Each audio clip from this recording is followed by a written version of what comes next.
Déjà, si vous voyez bien mon écran, vous voyez que nous sommes déjà à un drop market. OK? Si on parle d'ici à là, nous sommes déjà à un drop market. Est-ce que vous voyez? Voilà. OK? Et donc, si vous voyez très bien, voilà. Est-ce que c'est bon là? Est-ce que c'est bon? Vous voyez bien? Voilà. Nous sommes à un marché drop. Donc, dans ce sens, nous, qu'est-ce que nous faisons? On compte bien. Si ceux-là qui utilisent bien qui utilisent bien BTMM, bien ceux-là qui pratiquent bien SND ou bien le pressage, ils vont devoir comprendre ce que nous sommes en train de dire ici. Et donc, nous sommes déjà en un drop phase, mais quand même, ce qui veut dire que à très long terme, ça c'est à court terme en H4, à très long terme, ok, nous venons de voir que vraiment que le marché a pris une autre tournure. Vous voyez, il a pris une autre tournure, ok, il est en train de tester le niveau principal, il est revenu encore retester le niveau principal. Ce qui veut dire que le marché nous dit que vraiment la descente est déjà confirmée, alors nous allons rester un peu plus longtemps dans la descente. Ce qui veut dire que même le NFP qui vient hier, ça ne voulait pas dire que le NFP est capable de faire chuter le marché, mais de faire remonter le marché très facilement comme ça. Il est un peu plus fragile. Donc, c'est ce qui veut dire que quoi? Le GBP USD n'a pas encore confirmé sa hausse. OK? Il n'a pas encore confirmé sa hausse. Malgré que nous sommes à long terme, il a déjà confirmé sa baisse à partir d'ici. Et puis voilà, venir ici à confirmer à partir d'ici. OK? Sur nos trendlines, nous sommes en train de voir que les signaux sont bien très clairs. OK? On ne va pas trop juger là-dessus parce que déjà la formation qui est là, qui va vous briefer sur ces choses-là, qui vont vous briefer sur les techniques à utiliser, les techniques à adopter, les stratégies à pouvoir adopter pour pouvoir voir les opportunités à court terme, à long terme, ok, et à très long terme aussi.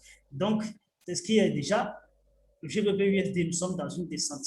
Alors, qu'est-ce qu'il faut faire? Mais quand même, ça ne voulait pas dire que nous sommes dans une descente et que voilà, l'achat n'est pas permis. Bien sûr, l'achat est permis, ok, mais quand même, il y a quelque chose qui est vraiment très privilégié, c'est que si nous sommes sur des confirmations énorme du genre comme ça, il vaut mieux aller maintenant dans le centre du marché pour ne pas se faire bavarder, de se cramer par le marché, de se faire taper par le marché. Donc, alors là, qu'est-ce que nous faisons? Nous avons plusieurs types de secteurs, nous avons plusieurs types de stratégies pour pouvoir adopter, pour pouvoir vendre le marché et acheter le marché. De toutes les façons, on vend et on achète. Le marché, c'est comme ça, on vend, on achète. Mais avant de pouvoir vendre, il va falloir détecter des choses, il va falloir observer des choses. Alors, hier, vous avez vu que le NFP déjà, il est positif, ce qui fait que quoi? Le marché devait pouvoir avancer. Mais quand même, comme je vous l'ai déjà dit, nous sommes déjà à un drop market. C'est bon? Nous sommes déjà à un drop market. Voilà. Est-ce que vous voyez? Nous sommes déjà à un drop market. Donc, c'est ce qui fait que on va quand même acheter, mais quand même, on n'a pas encore les indices pour pouvoir, on va acheter, mais quand même, on n'a pas encore les indices nécessaires pour pouvoir acheter le marché. D'accord? Pour l'heure. OK? Vous voyez déjà, nous sommes sur le time frame supérieur. OK? Donc, sur ce, qu'est-ce que nous allons faire? Nous allons chercher les opportunités pour l'heure de pouvoir acheter le marché un peu et de pouvoir vendre le marché aussi, dans les deux sens. Okay? La première chose, c'est que nous avons un setup énorme ici. Okay? Nous avons un setup énorme, d'accord, qui est ici, qui se trouve là. Nous avons un setup qui se trouve là, d'accord.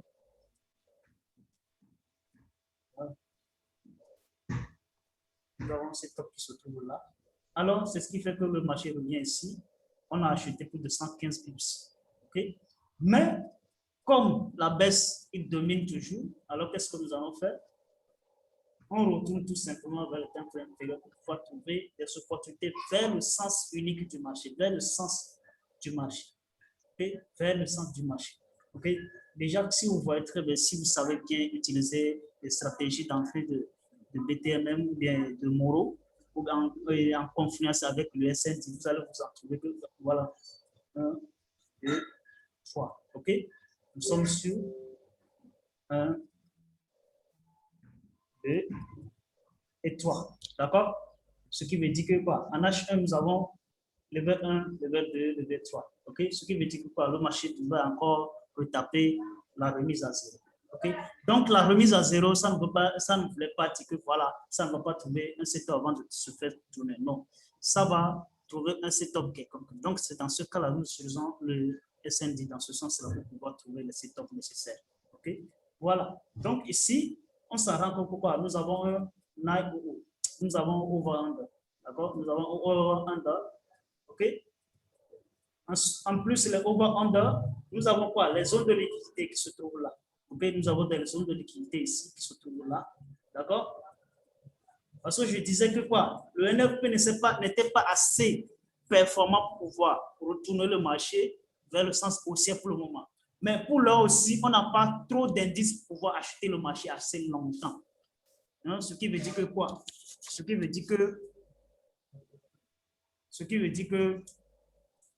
nous allons pouvoir observer le marché de plus près. D'accord? Nous allons pouvoir observer le marché de plus près et de pouvoir le vendre à bon escient. D'accord? Donc, let's go.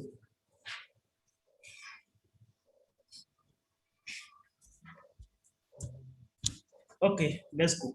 Donc, déjà, vous voyez, donc nous allons pouvoir utiliser la stratégie de SND. Vous voyez que, banalement, on a tout pour pouvoir appréhender le marché, quel qu'en soit. Donc, je disais qu'on n'a pas encore les indices nécessaires pour pouvoir acheter le marché pour le moment, malgré que le NFP est positif, mais quand même, on n'a pas trop d'indices. D'accord? Alors, ce que nous avons ici, c'est trop clair déjà. Nous avons over-under. Ensuite, nous devons avoir un DP ici, un order block dans la zone. D'accord? Nous avons un order block dans la zone. Donc, ce qui veut dire que tout simplement, le marché devait revenir dans la zone pour pouvoir faire la mise à zéro. OK? Voilà. OK? Donc, ici, qu'est-ce que nous avons? Nous avons un call. Vous savez ce qu'on appelle un call? Non. Nous allons découvrir ça dans la formation. Cette formation, la prochaine formation est destinée pour les traders intermédiaires, ceux-là qui ont déjà eu la formation, mais qui ont toujours la difficulté de pouvoir appréhender le marché, de pouvoir faire quoi que ce soit. La formation prochaine est nécessaire pour eux, très important pour eux aussi. Donc là, nous avons un point ici, c'est ce qui fait que quoi? On a déjà la descente. D'accord? La descente est déjà confirmée. C'est bon? La descente est déjà confirmée. Alors, ce que nous devons faire est de marcher tout simplement sur la descente. Tout simplement. C'est bon? Voilà. Donc, ça, c'est le cas général de GBP USD. C'est le cas général de GBP USD. Voilà. C'est le cas de GBP USD. Je vais faire le capture et vous envoyer ça après. OK. Ensuite, la vidéo vous sera envoyée. Voilà. OK. Let's go maintenant sur EURUSD. Nous allons voir le cas de EURUSD. C'est bon? EURUSD.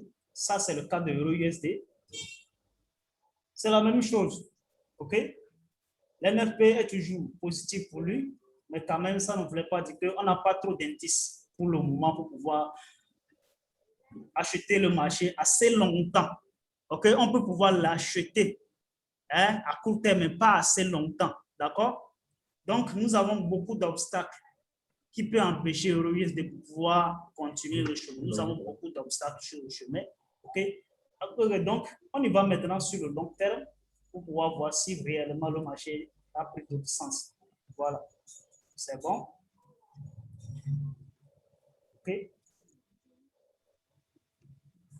C'est bon? Voilà. Le marché a pris la descente nécessaire. Voilà. Donc, nous sommes déjà au terme frame supérieur. Donc, ce qu'il faut faire, il faut voir réellement si la baisse est déjà confirmée. Voilà. Voilà. OK? Voilà. OK? Donc là, dans ce sens, comme je le dis, il faut toujours avoir des opportunités dans le sens du marché, très simplement. D'accord? Donc, il ne faut pas trop forcer les choses, soit disant que voilà, j'ai des opportunités par-ci, j'ai des opportunités par-là. Si vous n'avez pas assez de technique, n'essayez même pas de trop forcer. D'accord? N'essayez même pas de trop forcer les choses.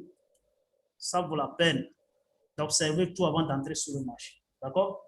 OK, voilà. Maintenant, nous allons analyser le marché maintenant dans le sens à laquelle nous avons détecté notre market. D'accord?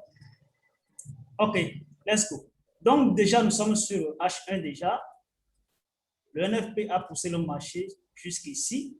Mais quand même, on n'a pas trop d'indices parce que nous avons un setup ici qui a poussé le marché. Nous avons un setup là.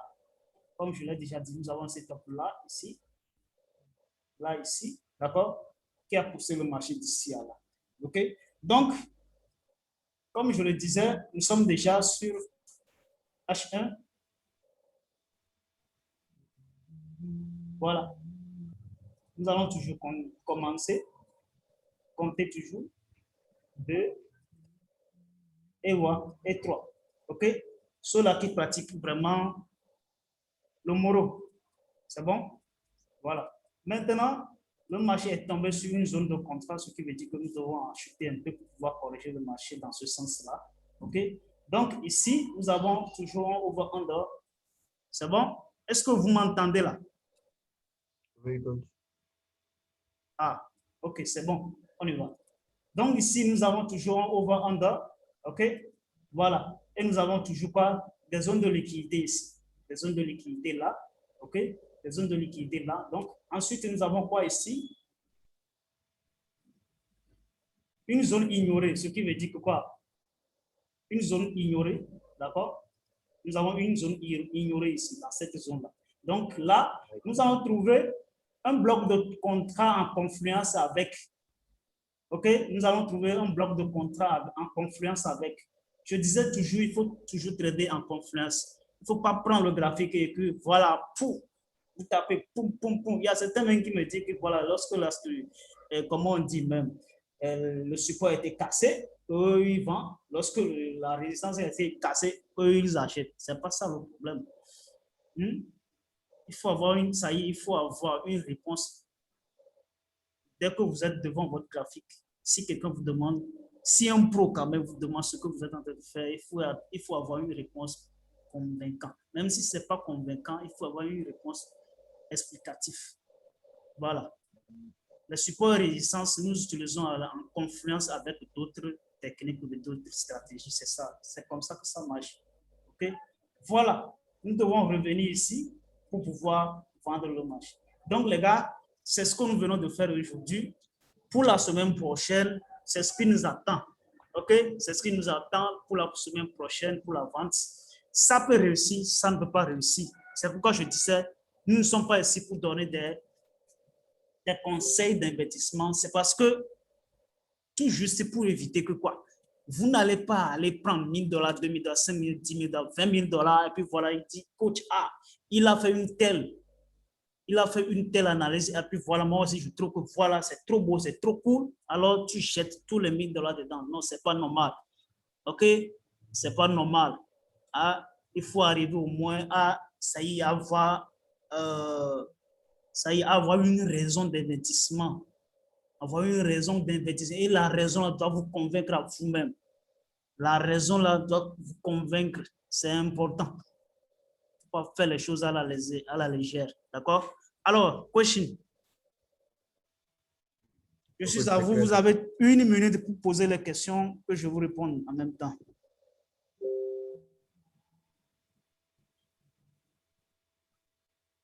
C'est clair pour moi. Oui, vous posez des questions. Allez-y. La voix un peu hausse.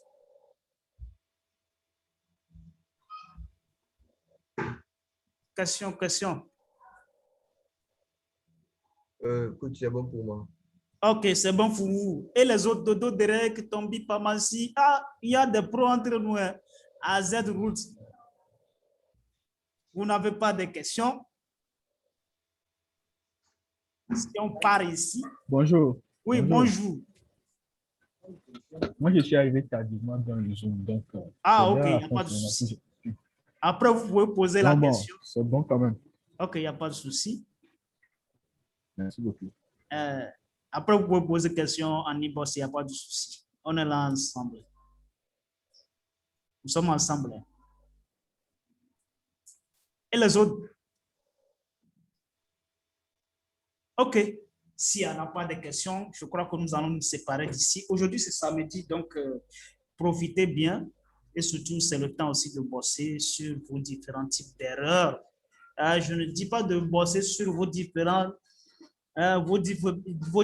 profils. OK? C'est la négativité qui corrige la positivité. C'est la négativité qui amène la positivité. La vie, c'est comme ça. Aucune bonne chose n'est jamais partie de la positivité. Ça part toujours à partir de la négativité. D'accord? Donc, il faut bosser sur vos erreurs afin de pouvoir rentabiliser un peu plus dans les jours ou bien dans les semaines à venir. Voilà, donc je vous dis bonne journée. Ciao, ciao. Bonne journée à vous aussi.